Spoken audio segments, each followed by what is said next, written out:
దేవుని పరిశుద్ధ నామములో కూడి ఉన్న దేవుని పిల్లలైన మీకందరికీ ప్రభువైన యేసుక్రీస్తు శుభమైన నామములో నా ప్రత్యేకమైన వందనాలు శుభములు తెలియజేస్తా ఉన్నాం. ఇంతవరకు చేసిన ప్రార్థన సాక్ష్యాలు దేవుని సన్నిధికి చేర్చబడి దేవుని యొక్క సన్నిధిలోని మనకి సహాయములు కూడా అందుతూ ఉన్నాయి. దేవునికి స్తోత్రం. ఈరోజు మన యొక్క సబ్జెక్టు మన వాక్యం ఏంటంటే అపోస్తల కార్యముల గ్రంథము 3వ అధ్యాయము 1 నుండి 10 వచనాలు చదువుకున్నాం. దానిలో కొన్ని అవసరమైన వాక్యాలు కొన్ని తీసుకొని మనం ఒక అరగంట వాక్యాన్ని శ్రద్ధగా వెళ్దాం. దేవునికి స్తోత్రం. హల్లెలూయా, హల్లెలూయా. ఎదురున్న వాళ్ళందరూ 2 చేతులు పైకెత్తి దేవునికి స్తోత్రం. హల్లెలూయా, హల్లెలూయా. మంచిదండి, చాలా వందనాలు మీకు అందరికీ. వాక్యంలోనికి వెళ్ళిపోదామండి. దేవునికి స్తోత్రం. హల్లెలూయా. దేవుని యొక్క పరిశుద్ధమైనటువంటి కాలం లేఖనాలను మనం జాగ్రత్తగా గమనించినట్లయితే యేసుక్రీస్తు ప్రభుల వారు ఈ లోకానికి వచ్చి తన పనిని ముగించుకొని తిరిగి వెళుతూ ఆ బాధ్యతని తనతో ఉన్నటువంటి శిశువులు అప్పగించి వెళ్ళారు. ఒకరోజు పేతురు, యోహాను వాళ్ళిరువురు కలిసి దేవాలయానికి వెళతా ఉన్నారంటండి. పగలు ఇంచుమించు మధ్యాహ్నము 3 గంటల సమయం ముందు దేవుని మందిరములోనికి వెళుతున్నారు. వాడు ఆ మందిరానికి వెళ్ళేటువంటి సమయాన్ని ఆ మందిరం పేరు శృంగారమును దేవాలయము అని రాయబడి ఉంది అక్కడ. శృంగారమును దేవాలయము. శృంగారం అంటే అందమైన మందిరము, అందమైన ఆలయము అనేటువంటిది అక్కడ కనపడుతుంది. సుందరమైన మందిరం అక్కడ వాడు కనపడతా ఉంది. ఆ మందిరంలో అందరూ దండగా మందిరానికి వెళ్తున్నారు, వస్తున్నారు. ప్రతిరోజు పుట్టినది మొదలుకొని ఒక కుంటివాడు అక్కడికి తేబడి రోజు మందిరాల్లోనికి వెళ్ళేటువంటి వారిని భిక్షాటను అడుక్కుంటూ జీవనాలు గడుపుకునేవాడండి. దేవునికి స్తోత్రం. హల్లెలూయా. ఏం చేసేవాడంట? భిక్షాటను అడుక్కునేవాడు. మందిరంలోకి వెళ్ళేవాడిని అరుగు మీద కూర్చొని, అలా మందిర ద్వారం దగ్గర బయట కూర్చొని మందిరానికి వెళ్ళేవాడిని భిక్షాటను అడుక్కుంటా తన జీవనాన్ని గడుపుకుంటా ఉండేవాడు. అలాగే తన జీవితం అలా కొనసాగిపోతూ ఉంది. ఒక రోజుని అనుకోకుండా ఆ మందిరానికి పేతురు, యోహానులు మందిరంలోకి బయలుదేరి వస్తున్నారండి. వెళుతున్నటువంటి సంబంధం ఏం జరుగుతుందంటే అందరినీ అడిగిన మాదిరిగానే ఈ పేతురుని, యోహానుని, అయ్యా నాకు ఏదైనా సహాయం చేయమని ఆ భిక్షగాడు భిక్షాటన చేస్తా ఉన్నాడు. దేవునికి స్తోత్రం. హల్లెలూయా. ఆ వచనం ఎక్కడుందో జాగ్రత్త స్తోత్రం చూడమ్మా. 2వ వచనం చూడు. పుట్టినది మొదలుకొని కుంటివాడైన ఒక మనుషుడు మోసుకొని పోబడుచుండెను. వాడు దేవాలయంలోనికి వెళ్ళువారిని భిక్షమడుటకు కొందరు ప్రతిదినము వారిని శృంగారమున దేవాలయపు ద్వారమునొద్ద ఉంచుచూ వచ్చిరి. పేతురు, యోహాను దేవాలయంలో ప్రవేశించినప్పుడు వాడు చూచి భిక్షమడగగా సార్ దేవునికి స్తోత్రం. అందరినీ అలాగే అడిగాడు. పేతురు, యోహాను కూడా అలాగే భిక్షాటను అడుగుతూ ఉన్నాడు. అడుగుతూ ఉంటే ఇది ఎంతకాలం మనం అడుక్కుంటున్నాడు. పుట్టినది మొదలుకొని వాడు కుంటివాడే, పుట్టినది మొదలుకొని కుంటివాడిగానే ఉన్నాడు. అప్పటి నుంచి అడుక్కోవడమే తప్ప వాడికి రెండో పని ఏమీ లేదండి. ఆ విధంగా దేవాలయం దగ్గరికి ఎవడో ఒకటి తీసుకుంటాడు, తీసుకెళ్తున్నారు. లోపలికి వెళ్ళేవాళ్ళు బయట కూర్చుని అడుక్కుంటా ఉన్నాడు. మరి బయట కూర్చుని అడుక్కున్నాడు, కానీ లోపలికి రావడానికి మాత్రం వాడికి అవకాశము లేకుండా పోయింది. లోపలికి రావాలంటే వాడికి అక్కడ కూర్చున్న దానికి దేవాలయానికి మయాన్ని ఒక కమ్మి ఉంది. అది ఏ కమ్మది? గడప కమ్మి. దేవునికి స్తోత్రం. హల్లెలూయా. వాక్యం శ్రద్ధగా వినాలి. గడప కమ్మి దగ్గర కూర్చుని గడప వెనక కూర్చుని అడుక్కుంటూ ఉన్నాడు. వాడు అందరినీ అడిగినట్లుగానే పేతురు, యోహానుని అడుగుతూ ఉంటే వీళ్ళు ఏమంటున్నారో తెలుసండి, మా వైపుకి ఒకసారి ఇలాగ తేరు చూడమన్నారు. దేవునికి స్తోత్రం. హల్లెలూయా. మా వైపు ఒకసారి తేరు చూడమని పేతురు, యోహానులు అన్నారు. ఎవరంటే వాళ్ళిద్దరూ దేవుని చేత పిలువబడిన పిలువబడిన వారు, దేవుని చేత అభిషేకించబడిన వారు, దేవుని చేత ఏర్పరచబడినటువంటి వారు, దేవుని శక్తిని పొందుకునేటువంటి దైవజనులు. మరి ఎవరంటే అవును, కాదంటే కాదు, అంతే. వాటి నోటంటే ఏదొచ్చినా అక్షరాలు జరిగి తీరుతుంది. కారణం ఏంటంటే ఆదికాండ 12:12-13 మనం చూసినప్పుడు అబ్రహాముతో దేవుడు అంటున్నాడు, నీవు ఎవరిని ఆశీర్వదించే వాడిని నేను ఆశీర్వదిస్తాను, ఎవరిని చెబితే వాడిని నేను చెబుతానని చెప్పి దేవుడు అబ్రహాము వాగ్దానం చేసిన వాగ్దానము అబ్రహాం, ఇస్సాకు, యాకోబులకే కాకుండా దేవుడు ఉన్నటువంటి అభిషేకించబడిన సేవకులకు కూడా దేవుడు ఆ వరాలు ఇచ్చి ఉన్నాడండి. దేవునికి స్తోత్రం. హల్లెలూయా. అందుకని ఈ యొక్క పేతురు యోహాను మందిరంలోకి వస్తూ ఉన్నారు, వాళ్ళ అభిషేకంతో వస్తూ ఉన్నారు, దేవుని యొక్క శక్తితో వస్తూ ఉన్నారు, దేవుని యొక్క పరిశుద్ధాత్మ అగ్నితో నింపబడి దేవాలయంలోకి వస్తూ ఉంటే అటువంటి వ్యక్తులను ఆ వారి యొక్క ముఖము చూసి అయ్యా చెప్పి ప్రక్షాళన అనుకుంటుండే వారు అంటున్నారు కదా, అయ్యా నీవు ఒకసారి మా ఇంకా తేరి చూడు. దేవునికి స్తోత్రం. హల్లెలూయా. ఒకసారి మా వైపుకి తేరి చూడమని ఎందుకు చెప్పారంటే, దీన్ని మీకు అర్థం కావాలంటే ఒక రోజుని యేసుక్రీస్తు ప్రభువుల వారిని చూడటానికి పొట్టిని జక్కయ్య అనేటువంటి వ్యక్తి యేసు ఎలా ఉంటాడో చూడాలని ఆశ కలిగినటువంటి వాడు జక్కయ్య చెట్టు కూర్చున్నప్పుడు యేసుని ఎరిగినటువంటి యేసు యొక్క జక్కయ్య యొక్క ఆశ కలిగినటువంటి యేసు పైకి చూసి జక్కయ్యను త్వరగా ఈ రోజు నేను నీ ఇంటిలో బస చేయాలి అన్నాడు. దేవునికి స్తోత్రం. హల్లెలూయా. యేసు ప్రభువుని పిలవలేదు కానీ వస్తే బాగుంటుంది అనుకుంటున్నాడు చెట్టు మీద ఉండి. కానీ ఆయన ఉదయాన్నే యేసు అన్నాడు, జక్కయ్యను త్వరగా వస్తే నేను ఈ రోజు మీ ఇంటిలో ఉంటాను అన్నాడు, నీతో ఉంటాను అన్నాడు. వచ్చిన దగ్గర నుంచి కూడా యేసుబాబుని ఎక్కడో చెట్టెక్కి చూడాలనుకున్న వాడు యేసుని ముఖాముఖిగా చూస్తున్నాడు.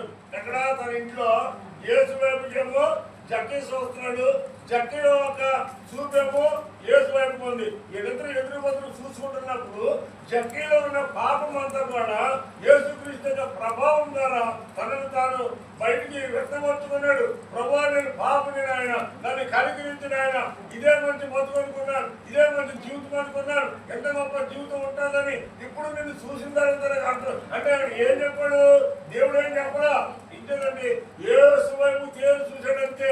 యేసు వైపు ఎప్పుడైతే తేరు చూశాడో, యేసు ఎప్పుడైతే జక్కయ్య వైపు చూశాడో జక్కయ్యలో ఉన్న చీకటి బతుకంతా బట్టబయలైందండి. ఇక్కడ మనం చూడవలసింది ఏంటంటే యోహాను పేతురును కూడా నీవు మా తట్టు తేరి చూడు. దేవునికి స్తోత్రం. హల్లెలూయా. పండి జీవితాన్ని మనం చూద్దాం. పండి చచ్చే వరకు మనం కింద చూపేటప్పుడు పై చూపకూడదు అంటండి. పందిని చచ్చిపోయే ముందు ఆకాశం ఉన్నదన్న సంగతి పందిని ఎప్పుడు తెలుస్తుందంటే చచ్చిపోయే ముందు తెలుస్తుందంట.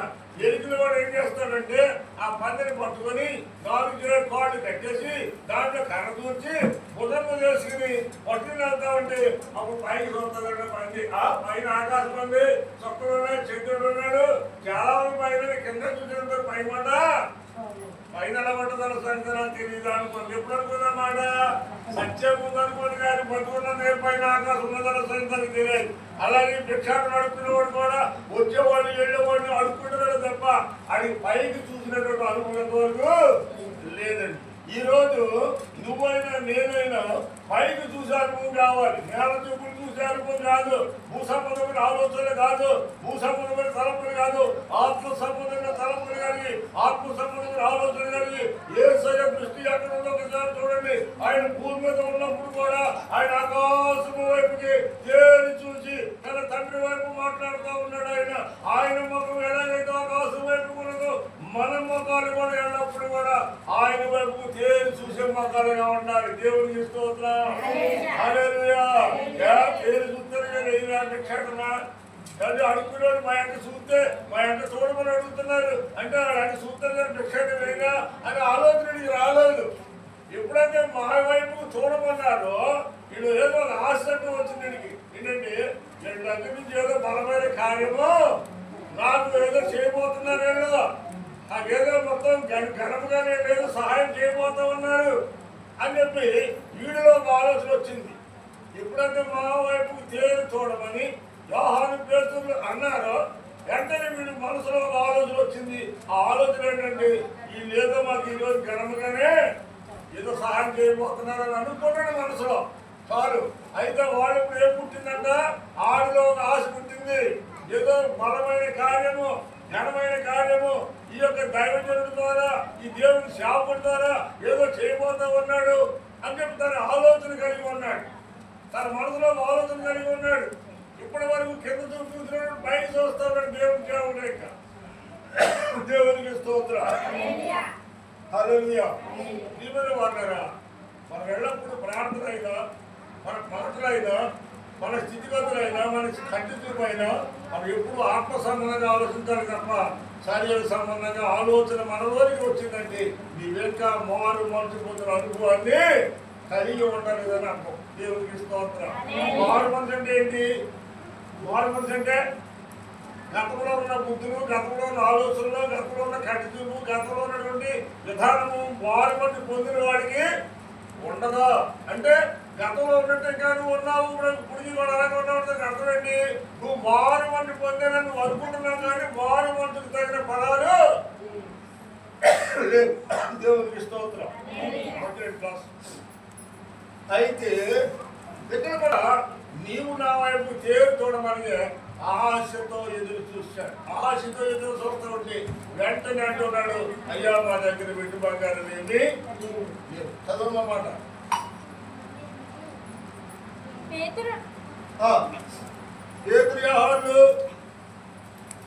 దేవాలయంలో ప్రవేశింపబడినప్పుడు వాడిని చూసి భిక్షమడగగా పేతురును యోహానును వాడిని తేరి చూచి మా తట్టు చూడమనిరి.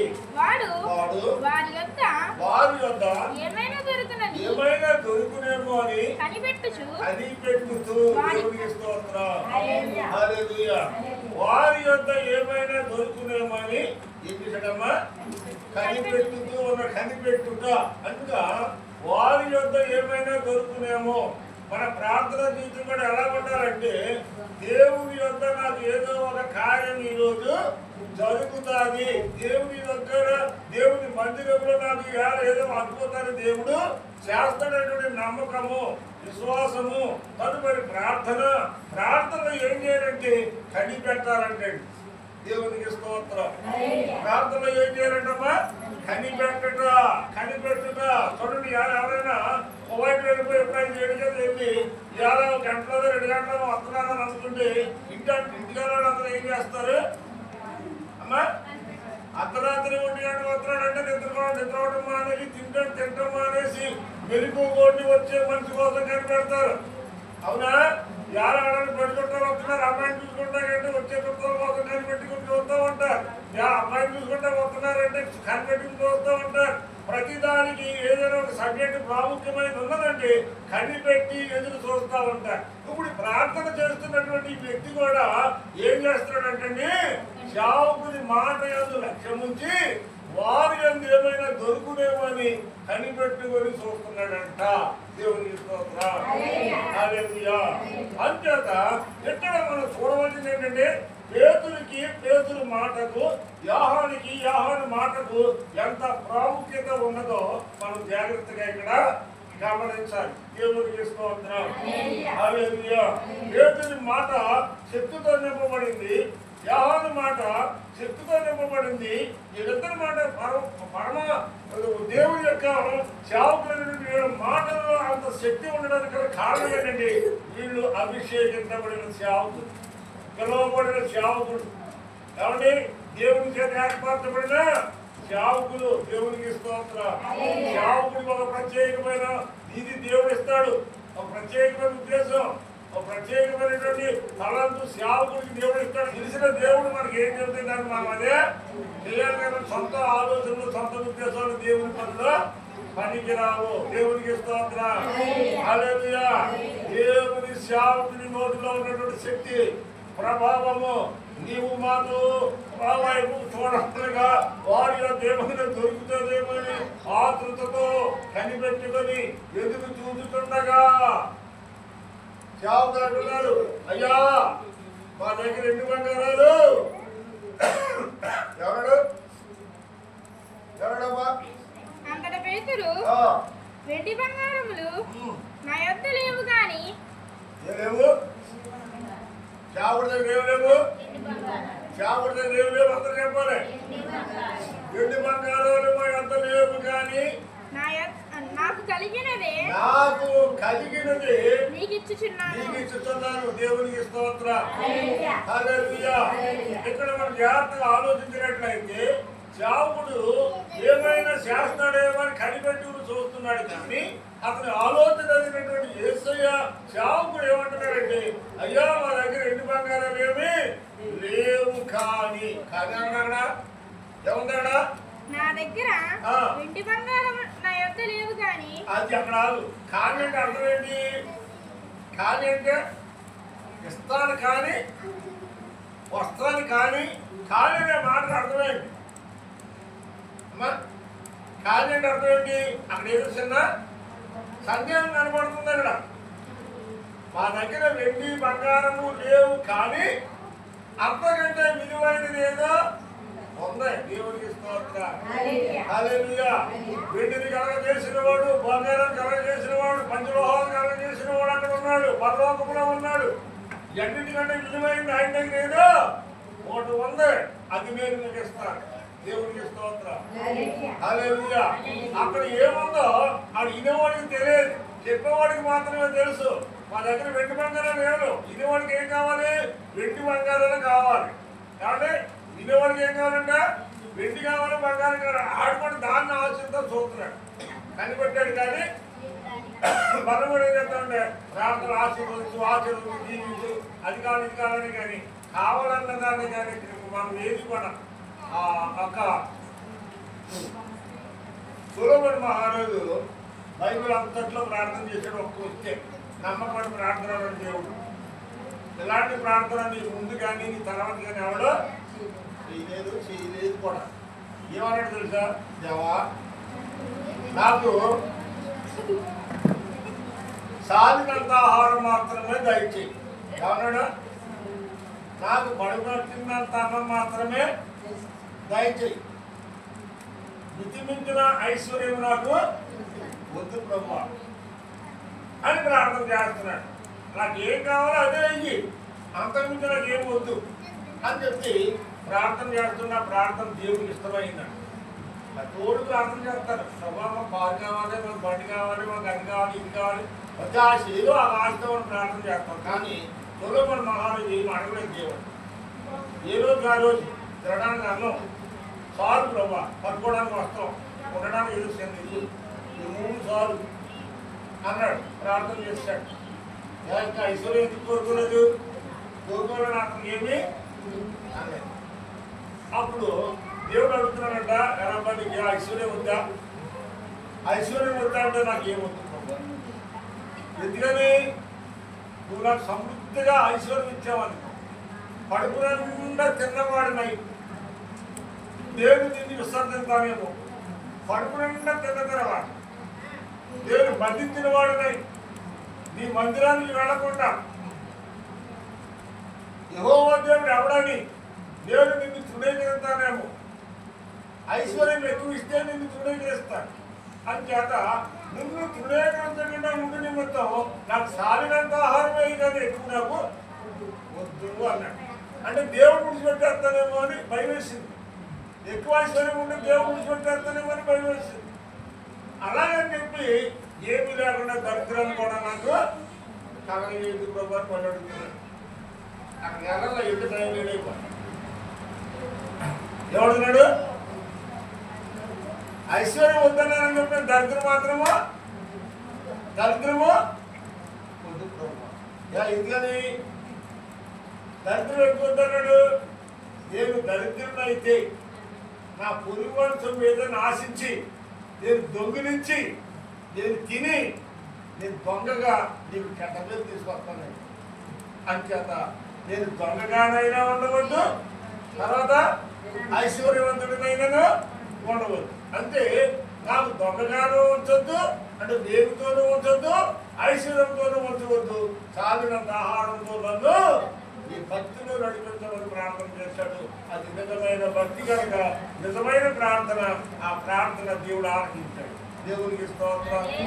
హల్లెలూయా. మనం పెట్టిన బట్టలన్నా మళ్ళీ పండుగ వస్తే బట్టలు కావాలి. ఏమంటారు మీరు? అంటే మన బ్యాంకులో 10 లక్షల రూపాయలు డిపాజిట్ ఉందా, మనకి ఎవరి మంది ఇంకొక 1 లక్ష రూపాయలు 50 వేలు కూడతా ఉంటాయి. ప్రతి సంవత్సరం కూడతానే ఉండాలి, ప్రతి సంవత్సరం పెరుగుతూనే ఉంటాయి. పెరిగేదాకా ఏమైపోతుందంట, భక్తి సరిగిపోతుందంట. సుఖమైన ఆహారం తింటుందే కాదు, ఆస్తి పెరిగేటప్పుడు భక్తి అయిపోద్ది, భక్తి తగ్గిపోద్ది. మన భక్తి ఎప్పుడు కరెక్ట్గా ఉండాలంటే సాలినంత ఆహారమే కావాలి. అంటే పరలోకంలో ఉండే ప్రార్థన కూడా చేసుకుంటాం అన్నాడు. అయ్యా మా ప్రార్థన నేర్పించడం శిశువులు అడుగుతుంది. పరలోకం ఉందని మా తండ్రి నీ రాజ్యం వచ్చింది దాకా, నీ రాజ్యం వచ్చింది దాకా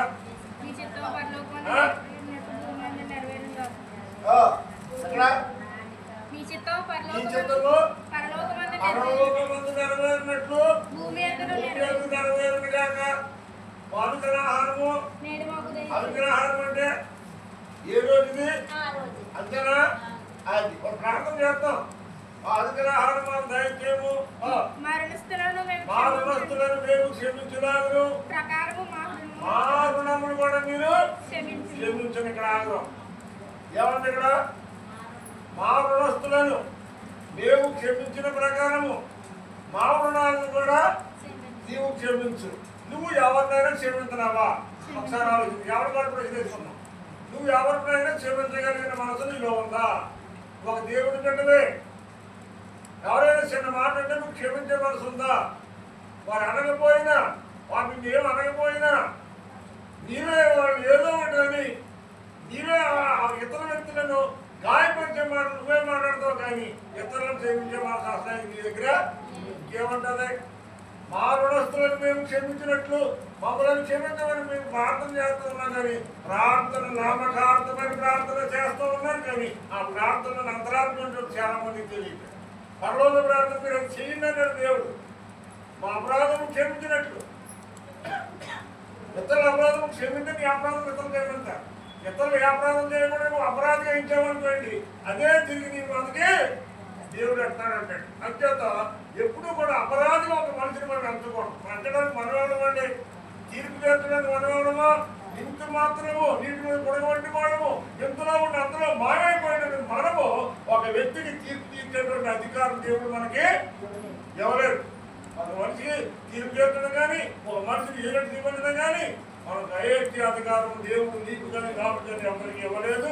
ఆయన అంటున్నాడు, నేను ఒక రోజున వస్తాను, మీరందరూ అక్కడికి ఎత్తపడతారు. ఒక రోజుని తీర్పు జనం ఉంది, ఆ రోజుని మీరు నిలబడి నా ఎదుట సమాధానం చెప్పవలసి ఉంది. దేనికోసం? మీరు అదే మనకి నోటి మాటను బట్టి దేవుడికి స్తోత్రం. మన నోటి మాట ఒకటి సంతోషంగా వాళ్ళకి ఒకటి గాయపరిచేదిగా ఉండకూడదు, ఒకళ్ళు బాధపరిచేదిగా ఉండకూడదు. మనం ఒకళ్ళు బాధపడుతున్నామో ఒకళ్ళు గాయపడుతున్నామో అనేటువంటి మనం ఆలోచించాలి. దేవుడు పెట్టారా? దేవుడు తను గాయపరచబడుతూ నీకు నాకు సంతోషాన్ని ఇచ్చాడు. నీకు నాకు రావాల్సినటువంటి బాధలు ఆయన భుజంగా చేసుకుని ఆయన నీకు నాకు సంతోషాన్ని ఇచ్చాడు. ఆ భుజంగా చేసుకున్నాడు ఆయన. నీ పాపము నా పాపం ఆయన భుజంగా చేసుకున్నాడు. మరి మనం ఏం చేస్తున్నాం? ఈరోజు యేసును పట్టి నడుస్తున్నామా?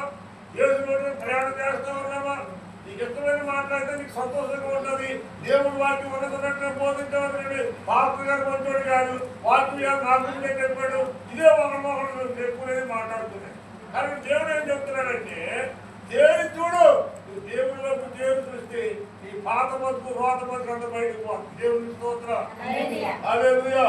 నీవు నేల వైపు చూసినంతకాలం అంతే, కింద లోపల చూసినంతకాలం అంతే. భూ సంబంధమైన ఆలోచన తప్పని పరసంబంధమైన ఆలోచన నీలోనికి రావంతిగా అన్నాడు దేవుడు. నీవు ప్రకృతి సంబంధమైన వ్యక్తివా, పరసంబంధమైన వ్యక్తివా అడుగుతున్నాడు. నీవు ప్రకృతి సంబంధమైన వ్యక్తివా అయితే నేల సంబంధమైన భూ సంబంధమైన అడుక్కుంటావు. ఎంతవరకు వాడు ప్రకృతి సంబంధమైన వ్యక్తిగా ఉన్నాడు కాబట్టి, భూ సంబంధమైన వ్యక్తిగా ఉన్నాడు కాబట్టి, ఈ భూమి మీద వాడికి ఏం కావాలో వాడిని అడుక్కుంటాడు, డబ్బులు అడుక్కుంటాడు, అడుగుతున్నాడు. అది భూ సంబంధమైన వ్యక్తి కానీ డబ్బులు అడుక్కుంటాడు. కానీ దైవజనులు పరసంబంధమైన వాళ్ళు బాధ్యతలు తీసుకున్నారు, అభిషేకం పొందారు, దేవుడు పిలుపుని అందుకున్నారు. పైకి చూసే మనుషులు వాళ్ళు. దేవుడికి స్తోత్రం. హల్లెలూయా. ప్రియమైన వారు, ఈ మధ్యాహ్న కాల సమయంలో దేవుని యొక్క పరిశుద్ధ లేఖనాన్ని క్లుప్తంగా జాగ్రత్తలు ఆయన అడుగుతున్నవాడు ఎప్పుడు వాడు కిందగా చూస్తుంటే ఈ రోజు షాపులు అంటున్నాడు, అయ్యా మా ఇంట్లో ఒకసారి ఏమి చూడు, పేతురు యోహాను అంటున్నారు, ఒక్కసారి మైక తేరు చూడు, నీలో ఏదో బలహీనమైన దయ్యం ఉన్నట్టు ఏడిపిస్తా ఉంది. నువ్వు పైకి మనిషిలాగా ఉన్నావు, పైకి అందంగానే కనబడుతున్నావు, కానీ నీలో నీకు తెలియనటువంటి దయ్యం ఏదో ఉంది, ఇది మట్టి పీడిస్తా ఉంది. నువ్వు మా వైపు తేరు చూడు. ఇంకేదండి, ఎప్పుడైతే జీవము కలిగిన యేసు వైపు చూసాడో జక్కయ్య, ఈ జక్కయ్యలో ఉన్న చీకటంతా కూడా బయటికి పారదొరపడింది. ఎప్పుడైతే ఈ జక్కయ్యలో ఉన్న చీకటంతా బయటకు వెళ్ళిపోయిందో, ఈ యొక్క యేసు ప్రభువులో ప్రకాశవంతమైనటువంటి వెలుగు ఆ జక్కలో ప్రవేశించింది. దేవునికి స్తోత్రం. హల్లెలూయా. యేసు యొక్క శక్తి, యేసు యొక్క ప్రభావం నీలోనికి రావాలంటే నీలో ఉన్నటువంటి దయ్యం బయటికి వెళ్ళాలి.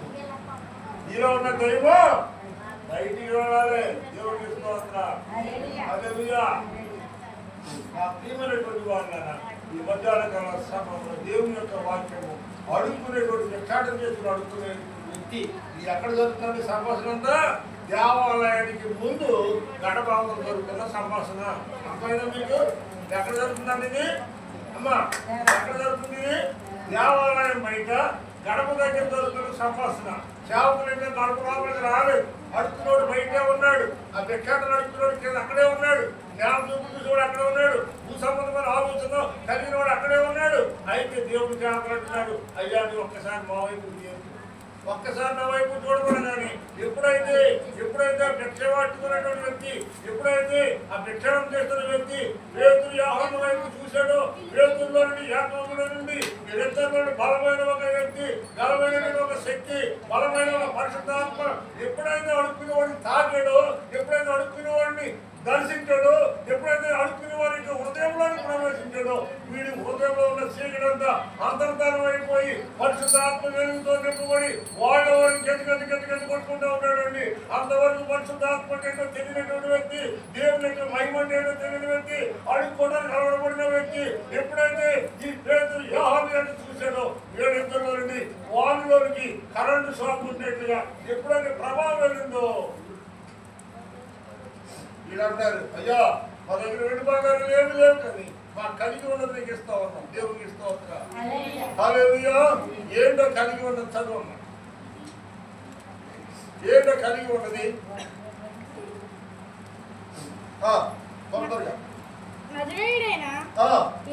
ఏముంది? మా దగ్గర ఏం లేవు వెండి, ఇలా చూడండి, మా దగ్గర ఏం లేవు వెండి బంగారము మా దగ్గర లేవు, కానీ మాకు కలిగిన వాటిని నీకు ఇచ్చితో ఉన్నా. దేవునికి స్తోత్రం. ఏమిట కలిగింది? ఏమిట కలిగింది? నజరేయుడైనా చూడండి, నజరేయుడైన యేసుక్రీస్తు నామమున నడవమని చెప్పి వాడి కుడి చెయ్యి పట్టుకొని లేవనెత్తును. దేవునికి స్తోత్రం. హల్లెలూయా. హల్లెలూయా. ఏమిచ్చాడంట?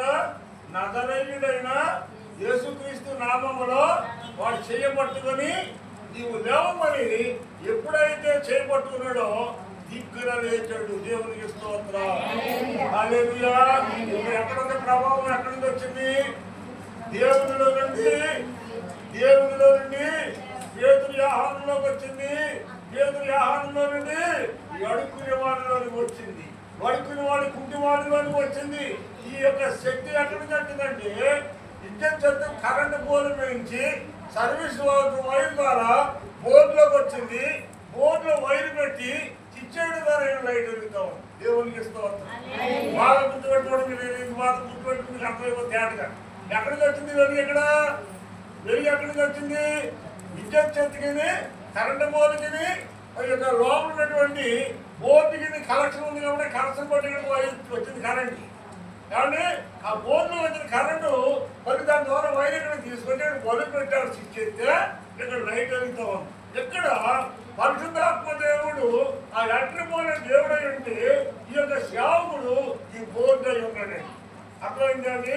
ఈ యొక్క కూర్చున్నటువంటి యక్షగాడు చీకటితో ఉన్నవాడు ఆ బల్బు అయి ఉన్నాడు. ఆ కలెక్టర్ ఎప్పుడైతే ఎలా వచ్చిందో వీడిలో ఉన్న చీకటంతా బయటకు పోయి చీకటి అంతర్ధానం అయిపోయి ఓడలు గొప్ప వెలుగుతో నింపబడి దిక్కున లేచి నిలబడ్డాడంటండి. ఏమి చేస్తే పడ్డాడండి? ఊరిగా చేయబట్టుకున్నాడు అంతే. నజరేయుడైన యేసు నామములో, నజరేయుడైన యేసు నామములో సాక్షరమే ఏ పట్టుకోగలిగి ఎక్కడున్న ప్రభావం ఎక్కడి నుంచి వచ్చింది? దేవుని నుండి దేవుని శాపుడిలోకి వచ్చింది. దేవుని శాపుడిలో నుండి ఆ యొక్క కుంటివాడైనటువంటి విచారణ చేస్తున్నటువంటి ఆ బలహీనుడిలోకి వెళ్ళింది. దేవునికి స్తోత్రం. హల్లెలూయా, హల్లెలూయా. ప్రియమైనటువంటి వారులారా, ఈ రోజున ప్రభావం ఉంటేనే, ఆ శక్తి ఉంటేనే నీకు స్వస్థత జరుగుతుంది. ఆ స్వస్థత నీకు జరగాలంటే నీవు ప్రార్థనలో ఏమని ఉండాలి? కనిపెట్టుకొని ప్రార్థన చేయాలి. కనిపెట్టుకొని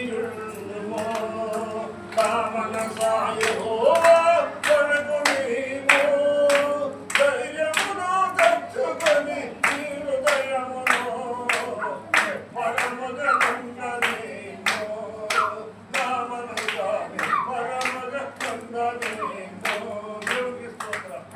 ఏం చేయాలంట? ఏం చేయాలమ్మా? అమ్మా ఏం చేయాలి?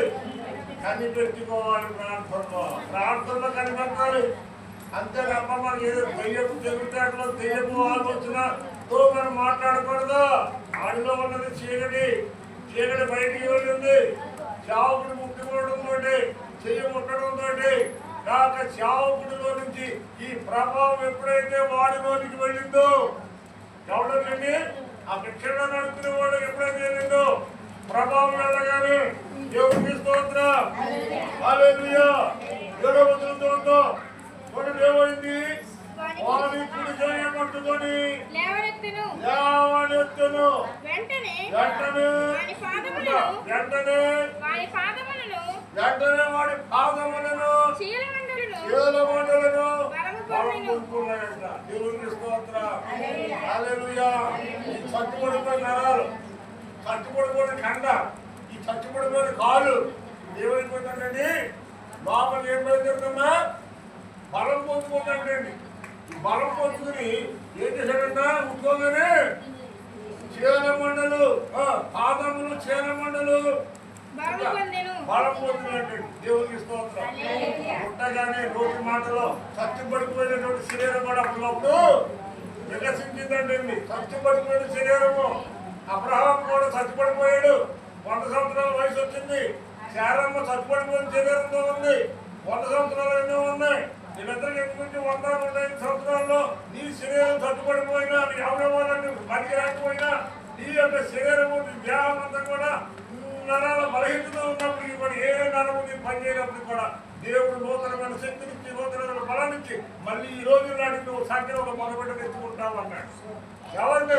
100 సంవత్సరాల వయసులో ఉన్నటువంటి ఒక ముసలిదాన్ని. దేవునికి స్తోత్రం. హల్లెలూయా. 100 సంవత్సరాల వయసులో ఉన్న ముసలిదానిని 105 సంవత్సరాల వయసులో ఉన్న ముసలోడికి దేవుడు మాటిచ్చాడు. మళ్ళీ ఈ రోజు నాటి నీ కుమారుడు కొడతాడు. కాబట్టి బాగా ఆలోచించండి. నోటి మాటలో శక్తి, నోటి మాటలో ప్రభావము, నోటి మాటలో అద్భుతము, ఆశ్చర్యమైన కార్యం దేవుడు జరిగిస్తూ ఉంటాడు. అది ఒక సేవకుడి ద్వారా జరిగే కార్యం. అది ఒక సేవకుడు వచ్చే అభిషేకం. అది దేవునికి స్తోత్రం. హల్లెలూయా. ఎవరైనా సరే ఒక సేవకుడి మాట అనేది ముందు చాలా దూరంగా ఆలోచించాలి. సేవకుడు మాట అనేటప్పుడు అక్కయినా కావచ్చు, చెల్లెలు కావచ్చు, అన్నయ్యని కావచ్చు, తమ్ముడు కావచ్చు, భార్య కావచ్చు, వదిలి కావచ్చు, మరిది కావచ్చు, ఎవరైనా సరే బంధువులు, మిత్రులు అనేటువంటి భేదము పట్టుకునే వాక్యం ముందే చెప్తాను. మన పరాని భేదం సేవకుడికి ఉండదు, ఉండకూడదు. ఉన్నవాడు సేవకుడు కాడు. అంతే. దేవునికి స్తోత్రం. హల్లెలూయా. మన పరాని భేదం ఉన్నది లోకంలో ఉన్నవాడు ఉంటది, లోకస్తులు ఉంటది. దేవుని పిల్లల మీద మనకు ఉండకూడదు. అది ఉన్నది ఏంటి? నువ్వు దేవుని బిడ్డవు కానీ బాబు. దేవుని స్తోత్రం. హల్లెలూయా. అయితే ఎప్పుడైతే చేయిలు ముట్టగానే కరెంటు సాకుతున్నట్టు చచ్చిపడిపోయిన శరీరం కూడా పైకి లేచి, ఇప్పుడు మాకు రాయబడి చూడ 7వ వచనంలో కంప్లీట్ వచ్చింది. వాడు దిక్కున లేచాడు. జాగ్రత్తగా గమనించండి. దేవుడు ఎప్పుడైతే బలాన్ని ఇచ్చాడో, దేవుడు ఇచ్చిన బలాన్ని ఉపయోగించాలి. కానీ దేవుడు బలం ఇచ్చిన కానీ అక్కడే కూర్చుని ఉండకూడదు. కూర్చోలే అమ్మా, అవునా? దేవుడు బలం ఇచ్చాడు, ఏం చేయాలి? లేవాలి. దేవుడు బలం ఇచ్చాడు. బలం ఇచ్చినట్టు నేను ఏం చేశాడు? ఇప్పుడు దిక్కున లేచాడు అంటాడు. దేవుడికి స్తోత్రం. హల్లెలూయా. అంటే ఇప్పుడే కూర్చోడాడు చక్కబడిపోయి కాడు చేతులు లేవని స్థితిలో ఉన్నాడు. ఎవరో తీసుకొని కూర్చోబెట్టు. ఎప్పుడైనా షాప్ కొట్టినట్టుగా కరెంట్ షాప్ కొట్టినట్టుగా పరిశుద్ధాత్మ దేవుడు కార్యం చేశాడు. ఈ శీలమండలు నరాలు అన్నీ కూడా సరైపోయి పొలం పొంది దిగులు వేసి నిలబడాడండి. దేవుడికి స్తోత్రం. మనం ఏం చేస్తా? ఏదైనా రోగం వచ్చిందనుకోండి, దేవుడు స్వస్థపరచడానికి ఏంటి? అప్పుడు మనం ఏం చేస్తామంటే మనం అంతకుముందు ఏ పని చేసుకున్నామో ఆ పనిగా పని ఎత్తుకుని వెళ్ళిపోతాం. అయ్యో దేవుడు స్వస్థపరిచాడు, వాడవద్ద నేను మనసుకున్నాను, దేవుడు నన్ను బాగు చేశాడు, మొట్టమొదటి నేను దేవుడి సన్నిధికి వెళ్ళాలి, దేవుడి సన్నిధిలో నేను సాక్షి చెప్పాలి, దేవుడి సన్నిధిలో కృతజ్ఞత కూడా తెలియజేసుకోవాలి, నాకు చేసినటువంటి మేలు 10 మందికి తెలియజేయనటువంటి జ్ఞానం మనకి ఉండదే ఉండదు. కారణం ఏంటంటే మనం ఎలాంటి వాడు అంటే కృతజ్ఞత లేని వాడు. దేవుడికి దేవుడిని చేసిన కార్యాన్ని ఎప్పుడు మనసులో పెట్టి కూర్చోకూడదు. దేవుడికి ఇచ్చిన బలాన్ని ఉపయోగించు. ఎంతగానో కూర్చున్నట్టు విశ్వాసంలో బలహీనుడిగా బలం పొందుకోవాలి, శక్తిని పొందాలి, విశ్వాసంలో ఎదగాలి. వాడు బలహీనుడు కనుక కూర్చుని అడుక్కున్నాడు. దేవుడు ఏమిచ్చాడు? బలాన్ని ఇచ్చాడు కనుక ఏం చేశాడండి? దిక్కున లేచినందుకు మనకు కావాలి. ఎవరు అంటే పురుడు అప్పుడు ఎలా ఉన్నప్పుడు అలా ఉన్నా పర్లేదు, అందరూ డౌన్ అయిపోతున్నారు. కానీ తురుడు కదా డౌన్ అయిపోయి కానీ దేవుడు అంటున్నాడు, నువ్వు కూర్చున్న దానికి లేచి నిలబడ్డా. నువ్వు లేచి నిలబడ్డాడు. నిలబడ్డ తర్వాత ఏం చేశాడు తెలుసా? 2 స్టెప్. మొట్టమొదటి కూర్చున్న సోర్లోకి లేచాడు. లేచిన వ్యక్తి ఏం చేశాడమ్మా? లేచి నడిచాను. దేవునికి స్తోత్రం. హల్లెలూయా. కూర్చున్నవాడు లేచాడు, లేచినవాడు నడవడం ప్రారంభించాడు. దేవునికి స్తోత్రం. హల్లెలూయా. హల్లెలూయా. అన్నారా? చంటి పిల్లలు ఉన్నారు. కాబట్టి నెలలో రోజులు పెరిగే రోజు పడుకుని అక్కడ పడుకోబడి అక్కడ ఉంటాడు. ఉంటారా? సంవత్సరంలో పిల్లలు అక్షతులు మారిపోతూ ఉంటారు. నెలతలో పడుకున్న వాళ్ళు ఇటు తిరగడానికి ప్రయత్నం చేస్తారు, అటు తిరగడానికి ప్రయత్నం చేస్తారు, అటు ఇటు తొలడానికి తిరగబట్టడానికి ప్రయత్నం చేస్తారు. అదే ప్రయత్నం. తిరగబడిన తర్వాత మెల్లిగా చేతులను లేవడానికి ప్రయత్నం చేస్తారు. లేచిన కొద్ది రోజుకి పైకి నేలకి 2 చేతులు ముడిపెట్టేసి పైకి నిల్చోవాలని ప్రయత్నం చేస్తున్నాడు. కారణమైన నిల్చుంటాడు, పడిపోతాడు. అంతే అయినా పడిపోతాడని భయపడ్డాం. అలా నిలబడి ట్రై చేస్తాడు. ట్రై చేసాడు. ఏం చేస్తాడంటే మళ్ళీ అడుగు పొంది చేస్తాడు, మళ్ళీ ఇంకొక అడుగు చేస్తాడు, పడిపోతాడు. మోపాటు పడిపోతే రక్తాలు వస్తాయి. తల్లి పరిగెత్తుకుంటే రాబాబని చూసి మొదలు వేసుకుంటాడు. అలాంటి పరిస్థితుల్లో నుంచి పరిగెత్తుకునే స్థాయికి పిల్లలు వచ్చాడు. లేడు వచ్చాడు. అంటే ఆ స్థాయి నుంచి ఈ స్థాయికి వచ్చాడు. ఆ స్థాయి నుంచి ఈ స్థాయికి వచ్చిన వల్ల తల్లిదండ్రులు వీడి పట్ల సంతోషం. అంతేగాని 10 ఏళ్ళు వచ్చినా, 5 ఏళ్ళు వచ్చినా, 30 ఏళ్ళు వచ్చినా అలాగే పడుతున్నావు అంటే అదే బాగుందని ఏమవుతుంది? అప్పుడు తల్లిదండ్రులు ఆనందం ఉంటుంది. అడగదా? ఆనందం ఉండకపోగా ఆ పుట్టిన బిడ్డను బట్టి కన్నీరు కాలుస్తూ ఉంటారు. మా ఇంటి దగ్గర ఆవిడ చాలా చక్కటి కుటుంబం ఉండండి. పిల్ల పుట్టిందండి. ఆ పిల్లకి 12 11 ఉన్నాయా? 11 ఉంటాయి. ఆ పిల్ల వేసి కూర్చోదు. అంటే అలా ఎప్పుడు పడుతూనే ఉంటుంది. వికలాంగురాలుగా ఉంటుంది. ఆ పిల్ల చూడటానికి చాలా అందంగా ఉంటుంది. పిల్ల ఎందుకు ఏం చెప్తానండి? ఆ పిల్లని బట్టి తల్లిదండ్రులకి ఏదో సంతోషమా, ఆనందమా? అలా నువ్వు భక్తులు కూడా నువ్వు అలాగే ఉండిపోయావంటే 25 ఏళ్ళు, 30 ఏళ్ళు, 50 ఏళ్ళు భక్తులు ఎదుగుదల లేదు అంటే ఎవరైనా సంతోషం ఉంటుంది? దేవుడికి ఉంటుందంటారా? దేవుడికి సంతోషం, దేవుడి సేవకు కూడా సంతోషం. దేవుడికి స్తోత్రం. ఎదగాలి. చూడండి అక్కడ వాడు బలం పొందుకున్నాయి. దిగ్గున లేచాడు. వెంటనే దిగ్గున లేచాడు, నడిచాడు. రెండోది, మూడోది అది చూడండి. మొట్టమొదటిది లేచాడు, రెండోది నడిచాడు, మూడోది గంతులు వేస్తూ. దేవుడికి స్తోత్రం. మరి నువ్వెక్కడ ఉన్నావు ఈ రోజుని? లేచినగానే ఉన్నావా? లేదా కూర్చున్నగానే కూర్చున్నావా? లేకపోతే లేచావా? లేచి నడుస్తున్నావా? నడిచిందని గొంతులేస్తున్నావా? ఏది లేదు. కానీ అంచెంచెలుగా చెప్పలుగా జరిగిపోతా ఉంది. విశ్వాసులు ఎదిగిపోతా ఉన్నాడు. విశ్వాసులు ఉన్నతమైన స్థితికి ఎదుగుతా ఉన్నాడు. లేచాడు, నిలబడ్డాడు, నడుస్తున్నాడు, మందులు వేస్తా ఉన్నాడు. తర్వాత ఏం చేస్తున్నాడమ్మా? దేవుని స్తుతించుచు దేవునికి స్తోత్రము గానము చేయుటయే మంచిది మనమందరము స్తుతి గానము చేయుటయే మంచిది. ఏం చేస్తున్నాడు?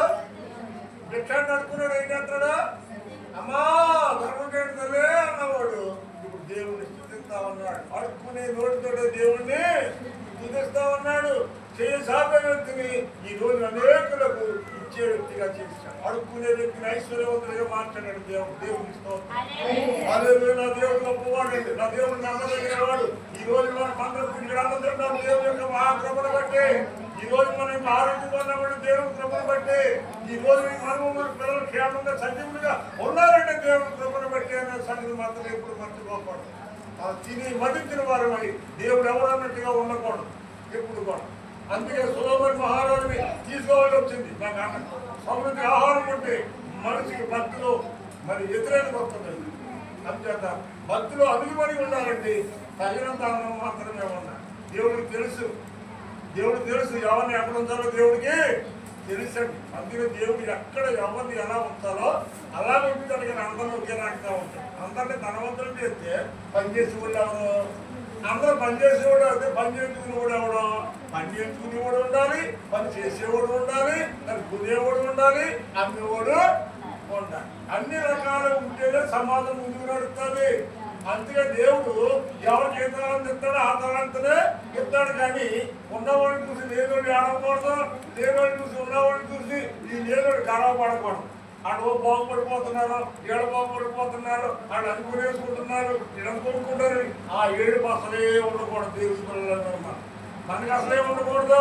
అందరూ బాగుండాలని మనం కోరుకోవాలి. ఏమంటారు మీరు? తప్పగా అంటారు ఇది. అమ్మా అందరూ కూడా బాగుండాలి. అందరూ బాగుంటేనే మనం కూడా బాగుండాలని కోరుకోవాలి. ఎప్పుడు కూడా ఎవరో బాగుండాలని చెప్పి ఆడకూడదు. దేవునికి స్తోత్రం. హల్లెలూయా. శక్తి కట్టామనుకోండి, దీనికి ఎన్ని రకాల మెటీరియల్ అయితే పై పప్పు నిలబడ్డది. అవునా కదా? ఒంటిగారితో పప్పు వేయగలవా? ఒంటిగారితో వేరు చేయగలవా? 10 కర్రలు పోగొడితేనే ఒక పప్పు తయారు. అవునా కాదంటారా? 10 కర్రలు పోగొడితేనే ఒక కప్పు ఉంటుంది. ఆ 10 కర్రలో కర్ర లేదనుకోండి, ఆ కర్ర యొక్క క్లీన్గా కనపడదు. అవునా లేదంటారా? కుర్చీలు ఉన్నాయి, దేవుడు కుర్చీలో కూర్చున్నారు. కింద కూడా అడగండి, నాకు వినపడుతుంది. ఆ కుర్చీలో ఎన్నుకోవడం అడగండి. వెనకాల వెళ్ళాను ఏ రకం కంటే కోరుకో చేసామనుకో ఏమవుతుంది? తగ్గమని కింద అడుకునేటట్టుగా అక్కడ నడువేదా పలుచుమంటారు. అక్కడి నుంచి మళ్ళీ నలుగురికి అనేది ఆ రోడ్డు తీసుకెళ్ళి అక్కడ బాధ ఉండేది అంతానా. ఆ కోడి వల్ల ఎంత మేలు జరుగుతుందో మనము కూడా సంఘం వల్ల ఎంత మేలు పొందుతున్నాం. అందరూ అనేకమైన మనము ఒక్క మాట మీద ఒక్క విధానం కలిగి ముందుకు సాగుతుంది. సంఘం అభివృద్ధి చెందుతుంది. కానీ ఎటువంటి చెట్టుమని 3 కుర్చీలా కూర్చుంటే ఏదో రోజు పడిపోగా తప్పదు. మనం కూర్చున్నప్పుడు 4 కాళ్ళు ఉండాలి. 4 కాళ్ళు ఖచ్చితంగా ఉండవలసింది. అలాగే మన విశ్వాసులు కదా, ఇప్పుడు ఎవడో రాకపోతే పోతే పోయింది అనుకుంటావు నువ్వు. అంటే ఇప్పుడు తల్లికి 4 బిడ్డలు ఉన్నారు. ఒక బిడ్డ చచ్చిపోతే ఉన్నారు అనుకుంటావా? 10 మంది పిల్లలు ఉన్నా 11 పెట్టుకోవడం కావాలని కోరుకుంటాం. అంతేగాని ఆ 10 మంది పిల్లలు చచ్చిపోతే అది అలా అనుకోకూడదు. చెప్తున్నాం 10 మంది రావాలి. మనం విసుకోవడానికి 10 మంది ప్రభు దగ్గర తీసుకురావడానికి ప్రభు దేని కోసం వచ్చాడు? నశించిన దానిని ఎతికి రక్షించడానికి వచ్చాడు, కానీ బయటికి వెళ్ళడానికి కాదు. దేవుడు ఏమని చేసాడు దాన్ని మనం నేర్చుకోవాలి తప్ప మనకేదో తెలుసున్నది అదే లోక జ్ఞానం చెప్పి అనుకోకూడదండి. క్షమించే కూడా ఉండాలి. క్షమించే కూడా లేకపోతే కనీసం మన ఒకరిని గాయపరిచే మన సత్వం మనకి రాకూడదు. దేవుడికి స్తోత్రం. ఒక మాట మనం అనేటప్పుడు ఆ అవతల వ్యక్తులు అంత బాధపడతారు కూడా దాన్ని మనం గమనించాలని ఆలోచించాలి. అది అన్నవాడికి సులువుగానే ఉంటుంది, కానీ అది అనిపించినప్పుడు చాలా బాధకర సత్యం వరకు మర్చిపోలేదు కొంతమంది ఇలాంటివి ఉండవు. అంచేత అనేటప్పుడు చాలా జాగ్రత్తగా ఆలోచించే మాట్లాడేటప్పుడు మనం చాలా జాగ్రత్తగా ఉన్నాం. అంచేత దేవుడు అంటున్నాడు, నీ నోరు నీకు అదుపు లేకపోతే నోటి ఏం పెట్టుకోవాలన్నాడు, అడ్డు పెట్టుకోవాలన్నాడు. దేవుడు తీసుకోవాలి. అంచేత లేచాడు, నిలబడ్డాడు, గంతులు వేసుకుంటూ అనగా గంతులు అనగా పరిగెట్టుకుంటూ ఎక్కడికి వెళ్ళాడమ్మా, గడప దాటి మంత్రులు కూర్చాడు. అంటే నాకు అన్ని బాగొచ్చేది కదా, ఇప్పుడు అది గడపడ కూర్చున్నాను, ఇప్పుడు అది అడగ బాగొచ్చేసింది, లేదు నిలబడిపోయాను, ఇప్పుడు ఊరంతా పడుకోవచ్చు అనుకున్నాడా అనుకోలేదు. ఏం చేయాలండి, దేవాలయంలో వచ్చాడండి దేవుడు నన్ను చూడం 10వ వచనం. వారితో కూడా దేవాలయంలోనికి వెళ్ళి పంతులు వేయొచ్చు, దేవుని స్తుతించుతూ వారితో కూడా దేవాలయంలోనికి వెళ్ళను. ఎవరితో పాడాను? వారితో పాటు దేవాలయంలో వచ్చాడు కానీ దేవాలయంలో బయటికి ఎంటలేదు. అక్కడ జాగ్రత్తగా ఆలోచించండి. వారితో పాటు బయట ఉన్న వ్యక్తి దేవాలయంలోకి వచ్చాడు. అంటే పేతురు ఆహారం చేసిన పనిని బట్టి ఒక ఆత్మ రక్షించబడ్డది. అడుక్కుని పొట్టమోసుకుండా వచ్చా బయట కూర్చున్నటువంటి వ్యక్తికి ఇప్పుడు ఎక్కడ వచ్చాడండి, గడప దాటి దేవుని మందిరంలోకి వచ్చాడు. అంటే నశించిపోతున్న ఒక ఆత్మ దేవుని మందిరంలోకి చేపడి ఈ ఆత్మని మనం జాగ్రత్తగా దాన్ని చదువు చేసి దాన్ని చక్కగా ఆత్మ సంబంధం ఆహారం పెట్టి దేవుని రాకడకు సిద్ధపడతాం. దేవుని అడుగునోడు వచ్చాడు కుదురుతుందా? అడుగునోడికి ఎంత ప్రాబ్లం ఇచ్చాడు దేవుడు. అక్కడ జీవగ్రంథంలో ఉంది, నీ పేరు నా పేరు ఉందా జీవగ్రంథంలో? అడుగునోడి పేరు జీవగ్రంథంలో ఉందంటే ఆడి పేరు ఉందంటే ఆడు కంటే నీకంటే నాకంటే మనందరికంటే వాడు ఎంతో గొప్పడు. ఆడి పేరు జీవగ్రంథంలో ఉంది, మన పేరు పడకపోతే జీవగ్రంథంలో ఎక్కాలి. ఎక్కితే మన భక్తికి మన విశ్వాసానికి విలువ ఉంటుంది. దీని దేవుడు పెట్టినారా? దేవుడిని స్థితించుతూ దేవుని మందిలోకి వెళ్ళాడు. అందరితో పాటు దేవుడిని స్థితిస్తా ఉంటే సంతోషంతో పోయి వెళ్ళమంటారు. చూడండి, వాడు నడుచుతూ దేవుడిని స్థుతించుట ప్రజలందరూ చూసి దేవాలయం ద్వారం దగ్గర భిక్షణ కొరకు ఎత్తుకునేవాడు కూర్చునిన్నవాడు వీడే అని గుర్తెరిగి వాడికి జరిగిన దానిని చూసి విస్మయముతో నిండి అంటే ఆశ్చర్యపోయాడు. అడుగునోడు అడుక్కున్నట్టే ఉండాలి. ఎడగాలి మనం కాబట్టి అడుక్కునోడు అడుక్కున్నట్టే ఉండాలా? అక్కడ ఆశీర్వాదం అభివృద్ధి చెందకూడదా? మన ఆశీర్వాదం ఉండకూడదా? మీరు ఎంతకాలం బట్టి మంత్రాలు వెళ్తున్నారు కానీ వాడు చూసి వీళ్ళు ఏం చేశారంట, విస్మయము నొందిరంటండి, ఆశ్చర్యపడ్డారంట.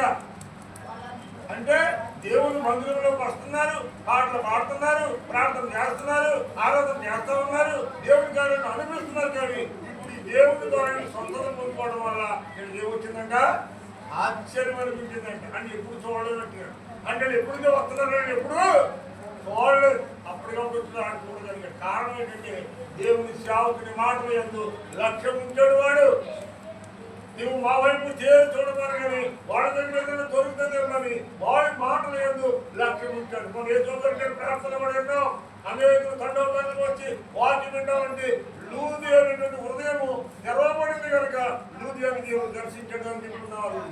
అక్కడ లూదియా హృదయం తెరవబడింది, ఇక్కడ ఈ భిక్షాటన నడుపుకునేవాడి హృదయము తెరవబడింది. అంటే దేవుని మాట యందు లక్ష్యం ఉంచాడు, దేవుని సేవకుని యందు లక్ష్యం ఉంచాడు. ఈ రోజు నీవైనా నేనైనా దేవుని సేవకుని యందు లక్ష్యం ఉంచాలి. దేవుని సేవకుని యొక్క నోటి మాట యందు నీవు లక్ష్యం ఉంచాలి. దేవుని వాక్యము చెప్తున్న దైవజనుల వైపుకి నీవు తేలి చూస్తూ ఆయన మాటకు నీవు లక్ష్యం ఉంచితే కనుక నీ జీవితంలో ఈ రోజు ఒక అద్భుతాన్ని దేవుడు చేయగలడు. దేవుడికి స్తోత్రం. నడుపుతున్నటువంటి గుడ్డివాడైనటువంటి వాడిని దేవుడు కార్యం చేయగలిగింది. ఈ రోజు నీకు చేయడా, ఈ రోజు నాకు చేయడా, ప్రియమైన వాడలేదా? ఈ రోజు మనకి ఇంకా కార్యము పొందలేకపోతున్నాం. అనేకులు అంటే కారణం ఏంటో తెలుసా? మామూలు మనకి పొందాము కానీ తగిన పదాలు లేవు, తగిన క్రియలు లేవు, తగిన ఆలోచన లేదు. ఈ రోజు తెచ్చే చెడు ఆలోచన, చెడు తలంపులు ఈ ఖండితంగా నిన్ను నాశనం చేస్తాను. ఆలోచించండి. నీ హృదయం బాగుంటే నీ కళ్ళు చాలా కనపడుతున్నాయి. నీ కన్ను తేడా కనబడితే నీ హృదయం అంతా వెలుగుమయంగా ఉంటుంది. నీ కన్ను కనుక మందమైపోయిందండి, నీ హృదయం అంతా చీకటమయమైపోతుంది. దేవునికి స్తోత్రం. హల్లెలూయా. మొదటి ఆహారం రాయబడి నేత్రాల శరీరాల క్షేమ కుటుంబము ఈ మూడు కూడా దేవుని నుంచి వచ్చినవి కాదు కానీ సైతాన్ నుంచి వచ్చినాయి అన్నాడు. దేవుని స్తోత్రం. చూడము 2:17 మొదటి ఆహారం 2:17 మనుషులు ఎలా పడతాడు?